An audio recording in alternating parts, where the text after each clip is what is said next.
கேரளாவில் பாலியல் குற்றச்சாட்டுகள் தொடர்பான ஹேமா கமிட்டி அறிக்கை பல்வேறு சர்ச்சைகளை ஏற்படுத்தி வருகிறது.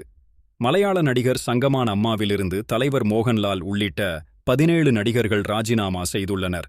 தொடர்ந்து இந்த விஷயத்தில் அடுத்தடுத்த விஷயங்கள் வெளிவந்த வண்ணம் உள்ளன. நடிகர்கள் டோவினோ தாமஸ், பிருத்விராஜ் சுகுமாரன போன்றவர்கள் இந்த விஷயத்தில் தங்களது கருத்துக்களை பதிவு செய்துள்ளனர். இந்த விஷயத்தில் கடுமையான நடவடிக்கை எடுக்கப்பட வேண்டும் என்று பிருத்விராஜ் கேட்டுக் கொண்டுள்ளார்.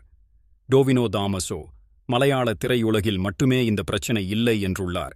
இதே கருத்தை பிரபல நடிகை ஊர்வசியும் தெரிவித்துள்ளார்.